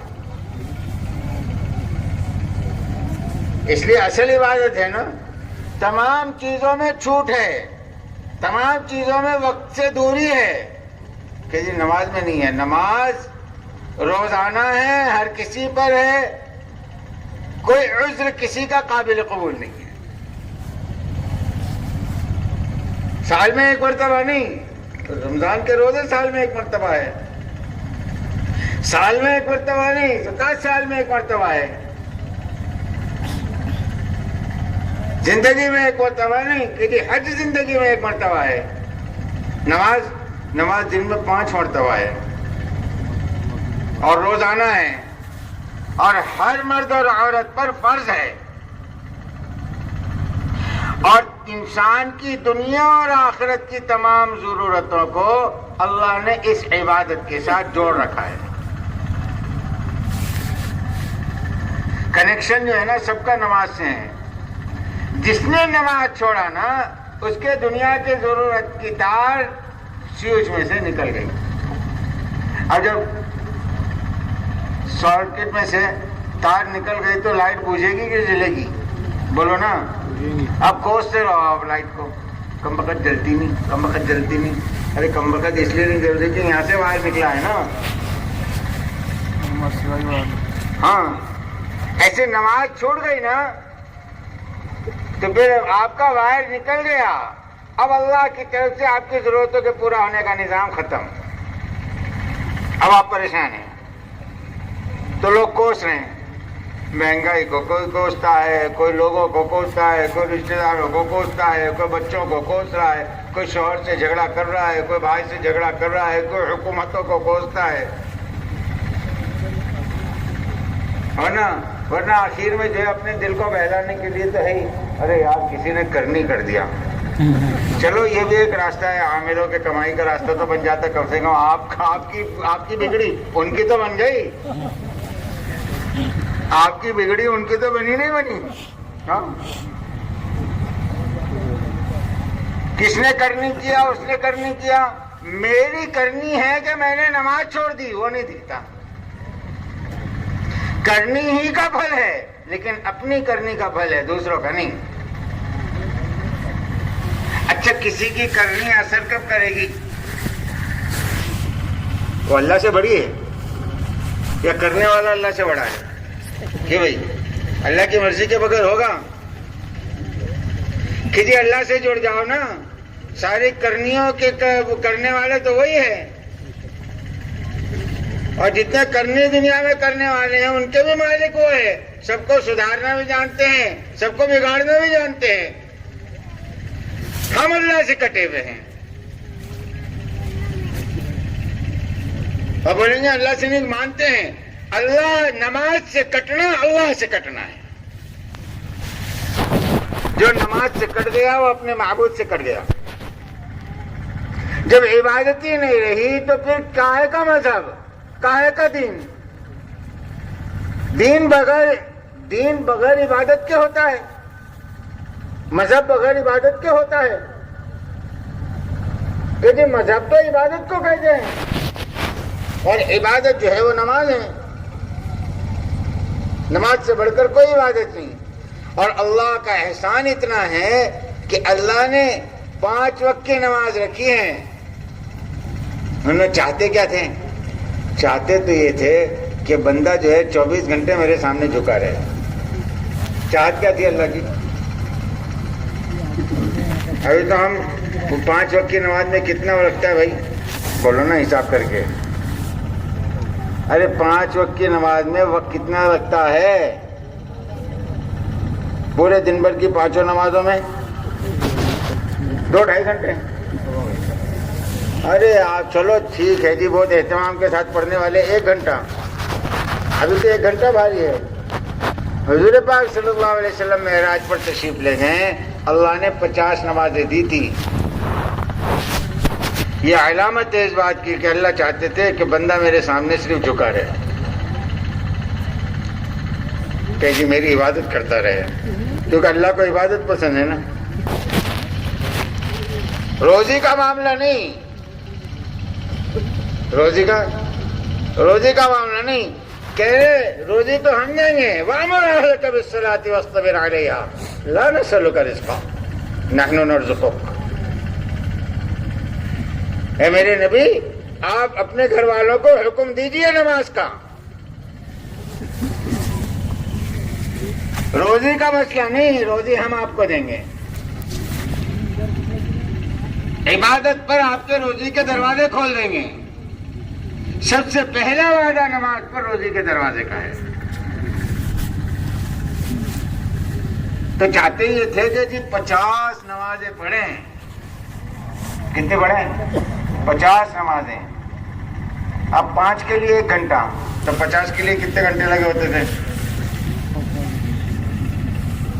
کم سے کم 10 گھنٹے تو 10 گھنٹے گئے ہوتے تھے عبادت. مشکل رہتی نہیں رہتی. اللہ تو چاہ رہے تھے, لیکن حضور پاک حضرت موسیٰ کے کہنے پر حضور بار بار تشریف لے گئے. آخر میں کتنی بچی؟ 5. جب 5 لے کر آئے نا تو اللہ کی بھی تو غیرت ہے کہ اے میرے نبی, تیری امت کو 50 وقت کی نماز کے دینے کا ارادہ تھا ثواب, لیکن اب آپ نے 5 کروا دی. تو ٹھیک ہے, نماز تو ہم نے کم کر دی, لیکن یہ تیرے رب کا وعدہ ہے کہ اجر ہم نے کم نہیں کیا. جو امتی 5 وقت کی نماز پڑھے گا اس کو ہم 50 وقت کی نماز کا ثواب دیں گے. اجر بڑھا ہے. اس لیے سب سے بڑی عبادت ہے, حق ہے اللہ کا, سب سے بڑا حق ہے کہ اللہ کی عبادت کی جائے. اور پھر عبادت کے ساتھ جیسے اس کی عبادت کی جائے, ایسے حق ہے اللہ کا کہ اس کی مانی جائے. اللہ مانتے ہیں, اللہ کی نہیں مانتے. کہ جی کیسے اللہ مانے؟ جب آپ نے اللہ کو مانا ہے تو کہ جی بس ہاں ہم نے آپ کو اللہ مان لیا, اب ہر بات آپ کی مانیں گے. آپ کسی دکان میں گئے, آپ مجھے نوکر رکھ لو, اس نے نوکر رکھ لیا. اب سیٹ صاحب, آپ نے اس کو سیٹ مان لیا, اب اس کے سارے کام مانو گے نہیں مانو گے؟ اور اگر وہ کسی کام کو کہے آپ نہیں کرتا تو شام کو بولے گا بھائی صاحب آپ نے آج ابھی تک جتنا کیا نا وہی اللہ کا بڑا احسان ہے, کل سے بالکل تشریف نہ لائیں. کوئی رکھے گا؟ جی نہیں. جب سیٹ مانا ہے تو سیٹ کی مان. آپ میرے شوہر ہے, عورت ہے, اور شوہر کی مانی ہی نہیں, کتنے دن رکھیں گا شوہر؟ کہ بھائی کتنے دن رکھے گا؟ فوراً گھر والوں کو بلانا, کیسی بیٹی دیے؟ شوہر تو مانتی لیکن شوہر کتنی مانتی. جس کام کے لیے شوہر بولو اس کام کے لیے تیار ہی نہیں, ہر چیز کا انکار کر دیتی یا ٹال دیتی. تو کوئی قبول کرے گا؟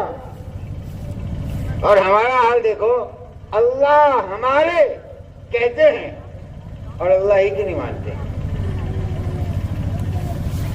کسی چیز میں ہم جو ہے اللہ کی مان رہے ہیں، اپنے آپ کو متوجہ کرنا چاہیے. اس لیے یہ نیت کریں کہ انشاءاللہ عبادت بھی کریں گے اور 24 گھنٹے کی زندگی اللہ کی اطاعت کے ساتھ گزاریں گے. کہ بھائی سب نیت کرتے ہیں؟ ارے انشاءاللہ بھی ہلکا ہی بول رہے. ارے بھائی کرتے ہیں انشاءاللہ، کیونکہ قرآن میں سب سے زیادہ مطالبہ اللہ کی طرف سے جو ہے وہ اللہ کی اطاعت کا ہے. بار بار کہہ رہے ہیں کہ دیکھو اللہ کی اطاعت کرو، دیکھو اللہ کی اطاعت کرو، جو اللہ کہے اس کو مانو. اور بہت ساری چیزیں ہیں، موٹی موٹی جو چیزیں تھیں وہ عرض کی. یہ سب سے پہلا حق ہے. دوسرا حق جو ہے اللہ کے بعد اللہ کے نبی کا ہے. دوسرا حق کس کا ہے؟ بولو نا. حضور پاک صلی اللہ علیہ وسلم کا حق ہے کہ آپ اللہ کے نبی ہیں. سب سے پہلا حق آپ کا یہ ہے کہ آپ کو اللہ کا نبی مانا جائے اور آخری نبی مانا جائے. کیسا مانا جائے؟ کہ آپ اللہ کے نبی ہیں، آخری نبی ہے. اس لیے کلمے میں محمد رسول اللہ ہے کہ ہر آدمی حضرت محمد صلی اللہ علیہ وسلم کو اللہ کا رسول مانے.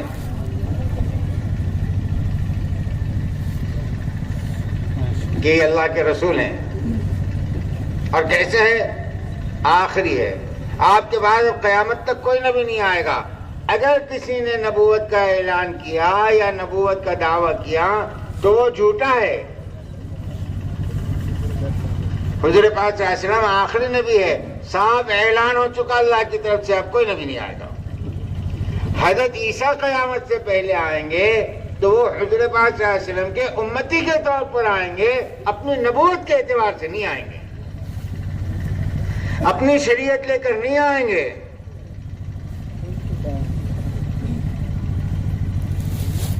حضرت عیسیٰ 2 وقت کی نماز پڑھیں گے، 5 وقت کی پڑھیں گے. ارے بولو نا. اور ان کی شریعت میں 5 وقت کی تھی کیا؟ تو کس کی شریعت پر پڑھ رہے ہیں؟ اتنا جتنے سال زندہ رہیں گے رمضان کے روزے رکھیں گے نہیں رکھیں گے؟ پورے مہینے کے رکھیں گے، آدھے مہینے کے رکھیں گے؟ پورے مہینے کے. تو حضور کی شریعت کو لے کر آئیں گے اور تبلیغ کریں گے حضور کی شریعت کی. پورے دنیا میں قوانین لائیں گے حضور والے. اس لیے حضور پاک صلی اللہ علیہ وسلم آخری نبی ہے، آپ کے بعد کوئی نبی نہیں. اب حضور پاک صلی اللہ علیہ وسلم کا حق ہے. سب سے پہلا حق آپ صلی اللہ علیہ وسلم کا یہ ہے کہ آپ کی عظمت دل میں ہو. آپ کی عظمت اچھی طرح ذہن میں رکھیں. نبی کی عظمت کے بارے میں تھوڑی سی چیز بھی ایمان سے محرومی کا سبب بن سکتی ہے.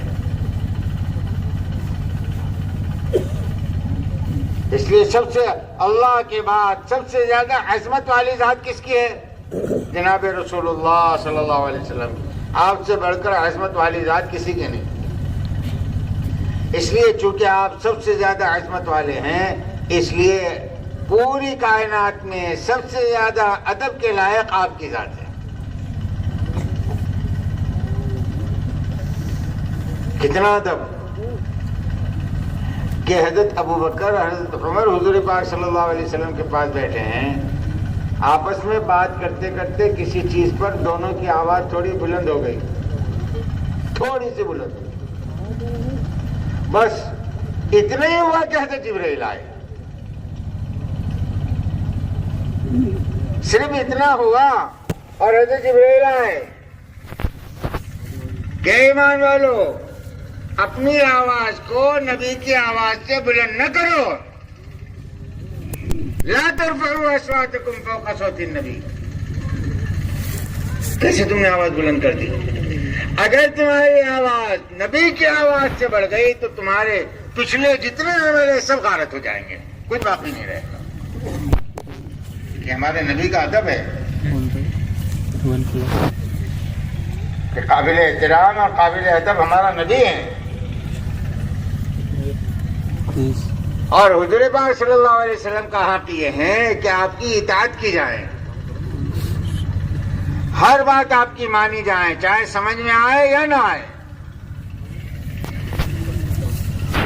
اللہ کہہ رہے ہیں لو اور چھوڑ دو، ما اتاکم الرسول فخذوہ وما نہاکم عنہ فانتہوا، جو ہمارے نبی دے لو اور جو ہمارے نبی چھوڑنے کے لیے کہہ دے چھوڑ دو۔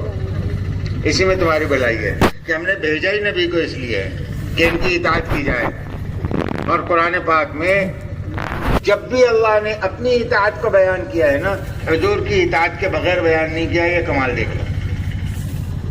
کوئی ایک جگہ قرآن پاک میں اللہ نے اپنی اطاعت کو اپنے نبی کی اطاعت کے بغیر بیان نہیں کیا۔ جہاں اپنی اطاعت کا حکم دیا ہے، نبی کی اطاعت کا حکم دیا ہے کہ نبی کی اطاعت کی جائے، آپ کی بات مانی جائے، چاہے سمجھ میں آئے چاہے نہ آئے۔ اور حضور پاک صلی اللہ علیہ وسلم کا حق یہ ہے کہ آپ کی اتباع کی جائے، جیسے آپ نے بتایا، جیسے آپ نے کیا ایسے کرے۔ 24 گھنٹے کی زندگی آپ کر کے بتلا کر گئے ہیں، بس اس کی اتباع کا حکم ہے۔ اور اللہ کہہ رہے ہیں جب 24 گھنٹے کی زندگی میں تم حضور کی اتباع کر لو گے نا تو اللہ کے محبوب بن جاؤ گے۔ اب اللہ تم پر فدا ہے، اب اللہ تم سے محبت کر رہا ہے۔ قل ان کنتم تحبون اللہ فاتبعونی یحببکم اللہ۔ اب ضابطہ کیا ہے کہ سنتوں کے راستے سے تم اللہ کے محبوب بن گئے ہو، اور کوئی اپنے محبوب کی ذلت اور کوئی اپنے محبوب کی تکلیف برداشت نہیں کرتا۔ اب محبوب بن گئے، اب آپ کی طرف کوئی آنکھ اٹھا کر دیکھ لیں تو کہ جی آپ سے زیادہ اللہ ناراض،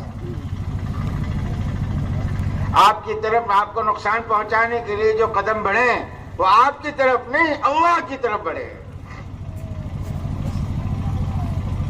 ابو بکر ایسے، عمر ایسے، ابو بکر ایسے، عمر ایسے۔ ایک صحابی نے کھڑے رہ کے کہا اللہ کے بندے، ابو بکر عمر اللہ کے محبوب تھے، ایسا نہ کہے۔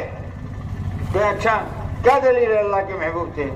تو نے کہا اللہ اس کو بتا دیں ابو بکر عمر تیرے کتنے محبوب ہے۔ سامنے ایک اونٹ کھڑا ہوا تھا، وہ بھٹکتا ہوا آیا، اس کی کھوپڑی کو منہ میں پکڑا، اتنا پٹکا اتنا پکڑا اتنا پٹکا کہ اس کی تمام ہڈیاں ٹوٹ کر چور چور ہو گئی، اب چھوڑ دیا، مر گیا۔ تو صحابی کھڑے رہ کر کہنے لگے دیکھ لیا ابو بکر عمر کتنے محبوب ہے، کہ جی ان کا دشمن اللہ کا دشمن ہے۔ جب محمدی بن جائیں گے نا تو پھر ہم اللہ کے دوست ہیں، اور دوست کا دشمن اپنا بھی دشمن ہوتا ہے۔ ہاں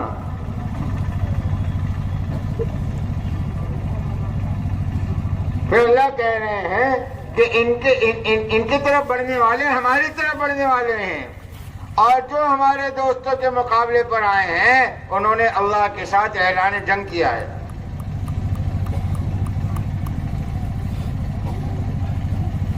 اور جو اس رخ سے چلے نا، حضور کی اطاعت اور اتباع میں اپنی پوری زندگی کو ڈھال دے، تو اللہ فرمانے اولئک حزب اللہ، اب یہ تو میری جماعت ہے۔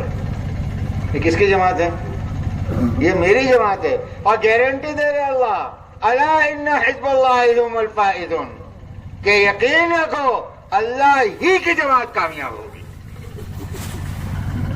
ہم بنے تو صحیح اللہ کی جماعت۔ اس لیے آپ کی اطاعت اور آپ کی اتباع یہ حق ہے حضور پاک صلی اللہ علیہ وسلم کا، کہ آپ اگر حضور کی اطاعت نہیں کی گئی تو یہ حق تلفی ہے حضور کی، اگر آپ کی اتباع نہیں کی گئی تو یہ حق تلفی ہے آپ کی، یہ ظلم ہے حضور پاک صلی اللہ علیہ وسلم اور آپ کی شریعت کے ساتھ۔ اور پھر اتباع میں کہ جی حضور پاک صلی اللہ علیہ وسلم نے آپ کا غم، آپ کا رونا، آپ کی محنت، آپ کی کڑن، تمام چیز کیا تھی؟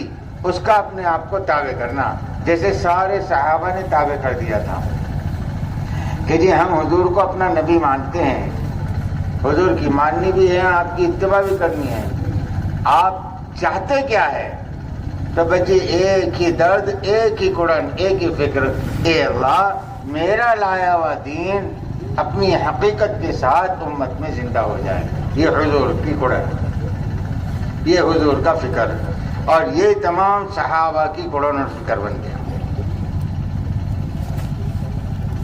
آج ہم تمام سنت، اس کو سنتی نہیں سمجھ، پہلا سب سے بڑا مسئلہ یہ میرے بھائیوں کہ ہم اس کو سنتی نہیں سمجھ رہے ہیں۔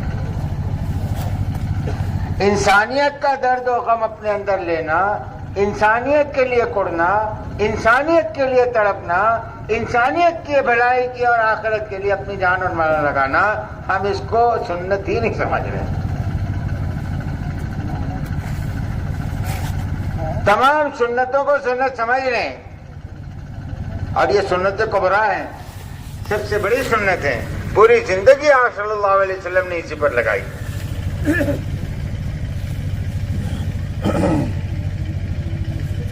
ابتدا سے انتہا تک آپ کا یہی کام رہا،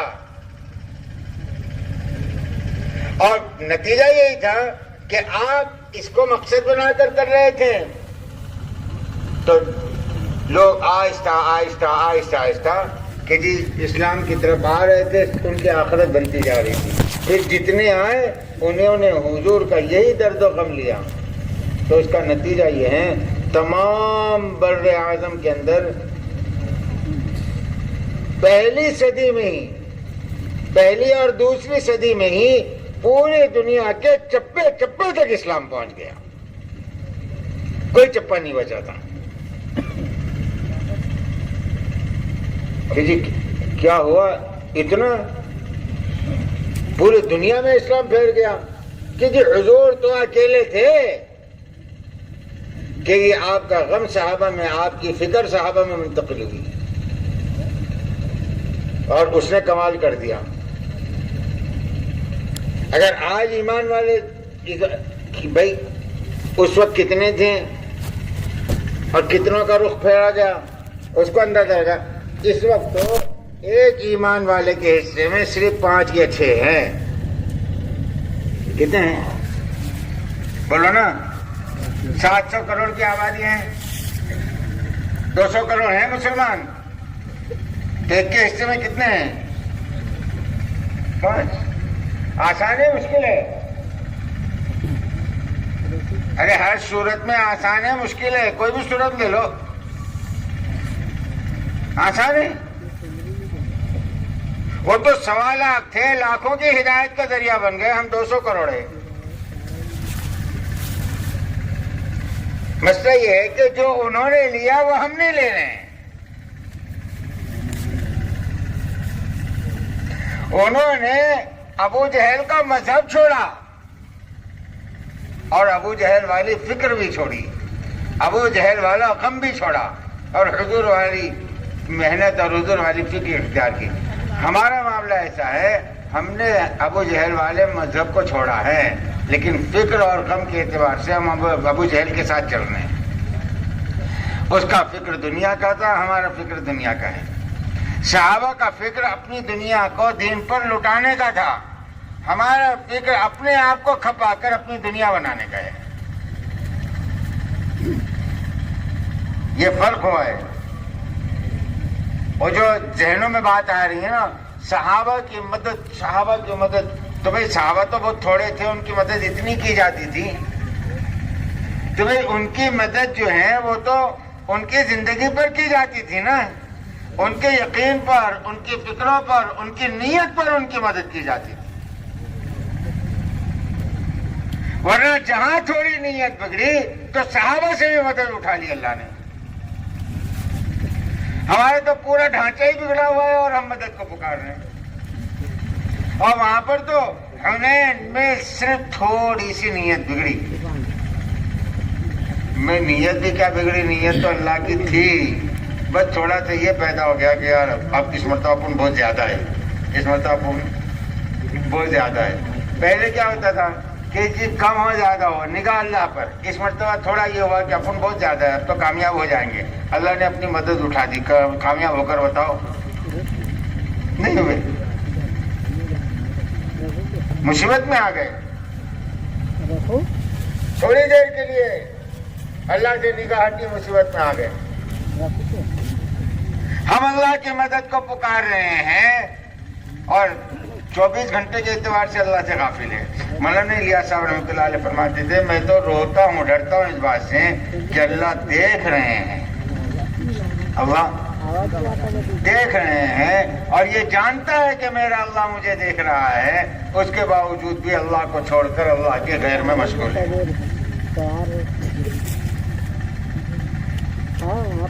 الیاس صاحب رحمۃ اللہ علیہ فرماتے تھے یہ اللہ کا حلم ہے, یہ اللہ کا حلم ہے کہ سب کچھ میں کر رہا ہوں بندے, اور میں دیکھ رہا ہوں تو میرے غیر میں مشغول ہے مجھ کو چھوڑ کر.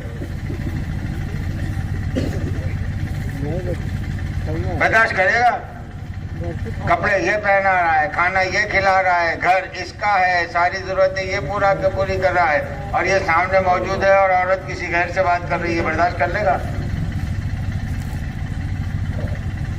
اور 24 گھنٹے اللہ دیکھ رہے ہیں کہ یہ اللہ میرے غیر میں مشغول ہے اور برداشت کر رہے ہیں. یہ تو اللہ کا علم ہے, اللہ کا رحم ہے جو ہم بچے ہوئے ہیں. اس لیے میرے بھائیوں اپنی زندگیوں کے رخ کو بدلنا ہے. جیسے صحابہ کو حضور نے مزاج پر اٹھایا تھا, ایک محنت کے اس محنت پر اٹھنا ہے کہ بھائی سب اس کی نیت کرتے ہیں انشاءاللہ. بہت ہلکا بنتے آپ لوگ, ارے بھائی نیت کرتے ہیں. اب چلو اس محنت کو کرنے کے لیے اپنے زندگی کے رخ کو بدل کر اپنے آپ کو اور عالم کے رخ کو بدلنے کی نیت کے ساتھ کون ہمت کرتا ہے کہ انشاءاللہ میں 4 مہینے اللہ کے راستے میں لگاؤں گا؟ فرما بھائی.